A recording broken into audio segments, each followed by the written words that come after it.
Hello friends, నేను రాజు గట్ట. పవన్ కళ్యాణ్ గారి ఓజీ సినిమాకు మామూలు క్రేజ్ లేదు.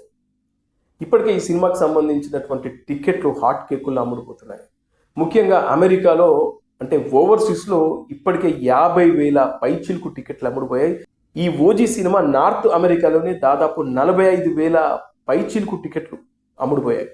దాదాపు 12 కోట్ల గ్రాస్ కలెక్షన్స్ వసూలు చేసిందంటే మీరు అర్థం చేసుకోండి, ఓజీ క్రేజ్ మామూలుగా లేదు.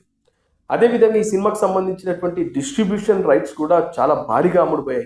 పవన్ కళ్యాణ్ గారి గత సినిమాలకు ఎప్పుడు లేని విధంగా ఈ సినిమాకి ఓటీటీ రైట్స్, అదేవిధంగా డిస్ట్రిబ్యూషన్ రైట్స్ భారీ ఎత్తున అమ్ముడుపోవడం అనేది ఇది ఒక పెద్ద హాట్ టాపిక్. ఎందుకంటే మనం చూస్తే పవన్ కళ్యాణ్ గారి సినిమాల విషయానికి వస్తే ఖుషీ సినిమా తర్వాత అంత క్రేజ్ నాకైతే ఈ ఓజీకి కనబడుతుంది.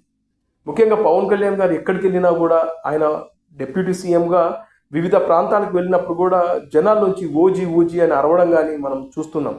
అంత క్రేజ్ ఉంది. హరిహర వీరమల సినిమాకు కూడా ఇంత క్రేజ్ లేదు. ఆ సినిమా ట్రైలర్ బయటకు వచ్చేంత వరకు కూడా జనాలకు ఆ సినిమా మీద నమ్మకం లేదు. కానీ ఓజీ విషయం అలా కాదు. ఓజీ గ్లిమ్స్ కానీ, ఆ పోస్టర్స్ కానీ, ఆ స్టైలిష్ లుక్ కానీ ఇవన్నీ చూస్తూ ఉంటే ఖచ్చితంగా ఈ సినిమా చూడాలనేది సినిమా ఇండస్ట్రీలో ఉన్న జనాలకు కూడా అనిపిస్తుంది. అంటే చాలామంది డైరెక్టర్లే మాట్లాడుతున్నారు. ఖచ్చితంగా ఈ సినిమా రిలీజ్ రోజున నేను డెఫినెట్గా థియేటర్కి వెళ్ళి చూస్తాం. అంత హైప్ క్రియేట్ చేస్తుంది ఈ ఓజీ. ముఖ్యంగా పవన్ కళ్యాణ్ గారి ఆ స్టైలిష్ లుక్, మన ఖుషి తర్వాత పవన్ కళ్యాణ్ గారు అంత స్టైల్గా కనబడుతుంది ఈ ఓజీలోనే. ముఖ్యంగా మాఫియా బ్యాక్డ్రాప్, అదేవిధంగా సుజిత్ పవన్ కళ్యాణ్ గారి ఫ్యాన్, ఆయన తీసినటువంటి సాహో కానీ, అదేవిధంగా రన్ రాజా రన్ కానీ ఎంత స్టైలిష్గా ఉంటాయో సుజిత్ ఈ సినిమాని కూడా అంతకన్నా మించి స్టైలిష్గా తీశాడు అనేది మనకు ఆ ట్రైలర్ కానీ, అదే క్లిమ్స్ కానీ, ఆ పోస్టర్స్ చూస్తే మనకు అర్థమవుతుంది.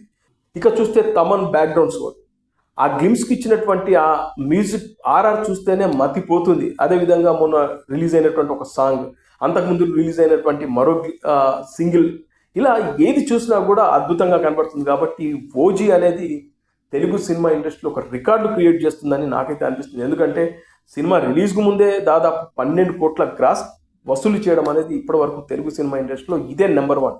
ముఖ్యంగా చూస్తే టాలీవుడ్లో ఒక సినిమా రిలీజ్ అవుతుందంటే ఇండస్ట్రీకి సంబంధించినటువంటి నిర్మాతలు కానీ, హీరోలు కానీ, డైరెక్టర్లు కానీ అంత తొందరగా ఆ సినిమాను చూడాలని కోరుకోరు. కానీ ఈ ఓజీ విషయంలో అది జరుగుతుంది.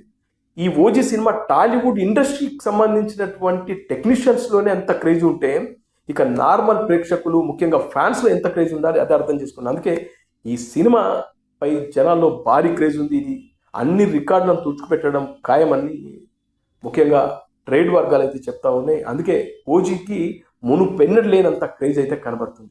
ఫ్రెండ్స్, ఈ వీడియో నచ్చినట్లయితే హైప్ చేయండి. కామెంట్ సెక్షన్ పక్కన 2 డాట్స్ ఉంటాయి. లెఫ్ట్ సైడ్ స్వైప్ చేస్తే హైప్ దిస్ వీడియో అని కనబడుతుంది. ప్లీజ్ హైప్ చేయండి. దానివల్ల మరికొంతమందికి ఈ వీడియో వెళ్తుంది.